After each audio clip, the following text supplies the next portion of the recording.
বন্ধুরা, সাভার সিএনজি কোয়েলিং স্টেশনে তেল দেওয়া শুরু হয়েছে, অকটেন দিচ্ছে। যদি কারো অকটেন লাগে সবাই দ্রুত চলে আসেন গোলাইল আল মুসলিম গার্মেন্টস সংলগ্ন সাভার সিএনজি কোয়েলিং স্টেশনে। তো এখানে তেল পাবেন আজকে 500 টাকা করে। আর আমি প্রতিদিনই কোন কোন পাম্পে তেল দিয়ে থাকে সে আপডেট দিয়ে থাকি। যদি আপনাদের আপডেট প্রয়োজন মনে হয় তাহলে অবশ্যই আমার চ্যানেলটি সাবস্ক্রাইব করে পাশে থাকবেন। পাশাপাশি এই ভিডিওটা আমার ফেসবুক পেজেও যায়, তাহলে পেজেও ফলো দিয়ে রাখতে পারেন যদি আপনাদের উপকার আসে। সাভারে কিন্তু প্রচুর পরিমাণ পাম্প রয়েছে, আফজাল পাম্প, শাহরা pump, Savar CNG pump, Lalon pump, অনেকগুলো পাম্প আছে। সবগুলো পাম্পেরই আপডেট আমি দিয়ে থাকি প্রতিদিন।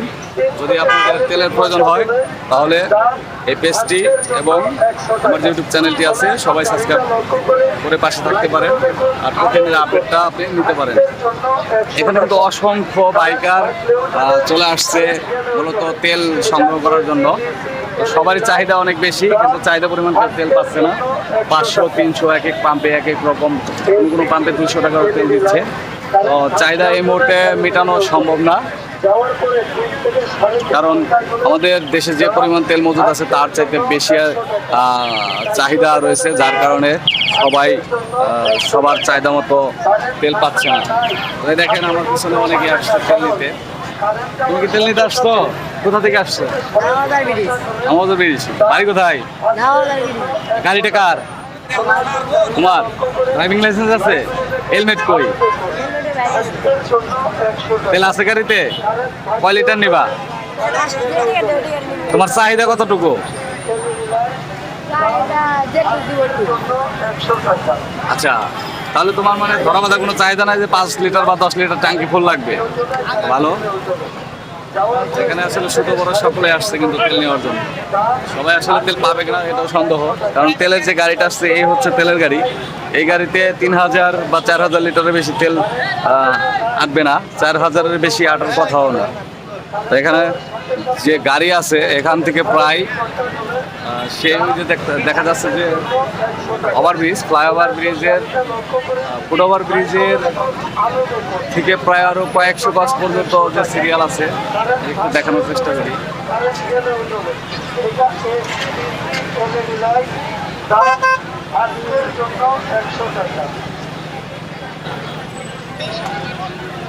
তো অনেকটা বিশাল বড় একটা সিরিয়াল।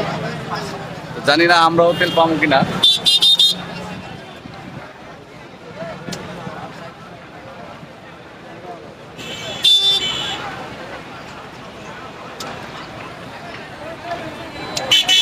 ইতিমধ্যে কিন্তু আমাদের পাম্পে তেল দেওয়া শুরু হয়ে গেছে। একটি একটি করে গাড়ি ঢুকানো হচ্ছে পাম্পের দিকে। আমি একটু যদি জুম করে দেখাই,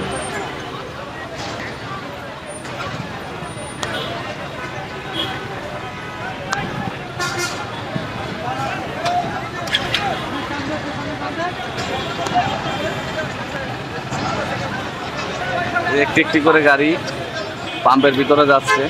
পাম্পের ভিতরে যেন গ্যাদারিং না হয় তার জন্য মূলত একটি একটি করে গাড়ি ভিতরে যাচ্ছে সিরিয়াল বাই সিরিয়াল। তো সিরিয়াল মেনটেন করলে আশা করি এতটা সময় লাগবে না। তো যেখানে আমরা দেখতে পাচ্ছি যে তেল দিচ্ছে, এখানে প্রশাসনের লোকজনও আছে। তো নিরাপত্তার সাথে আসলে তেল দেওয়ার চেষ্টা করতেছে। আমরা দেখতে পাচ্ছি যে পুরুষের পাশাপাশি এখানে মহিলারাও তেল নিতে আসছে অনেকেই। আবার অনেকেই আসছে ড্রাম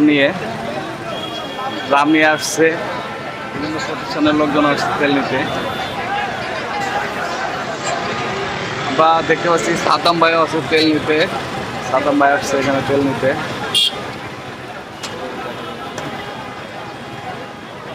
নাসির ভাই আছে, নাসির ভাইকে দেখা যাচ্ছে না। আমার অনেক পরিচিত লোকজন আসছে।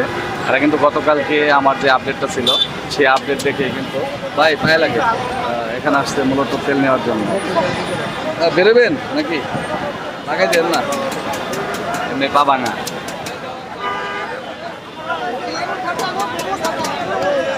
ওই দেখা যাচ্ছে একটা একটা করে গাড়ি কিন্তু আগাচ্ছে। আর এই যে সামনে যে গাড়িগুলো দেখছেন এরা কিন্তু তেল পেয়ে গেছে অলরেডি। আর তেলের কারণে কিন্তু রাস্তা ব্লক।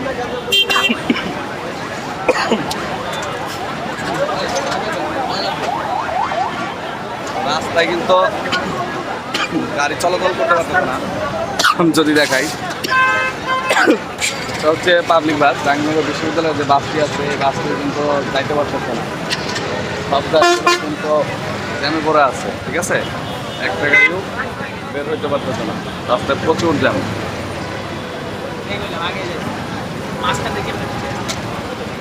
রাস্তায় অনেকটা জ্যাম আছে, গাড়ি কিন্তু আগাইতেই পারতেছে না, শুধু মোটরসাইকেলের সিরিয়ালের জন্য। তো আজকে আমরা ভিডিওটি এখানে শেষ করতেছি। যাদের তেল লাগবে অবশ্যই চলে আসবেন। ধন্যবাদ সবাইকে।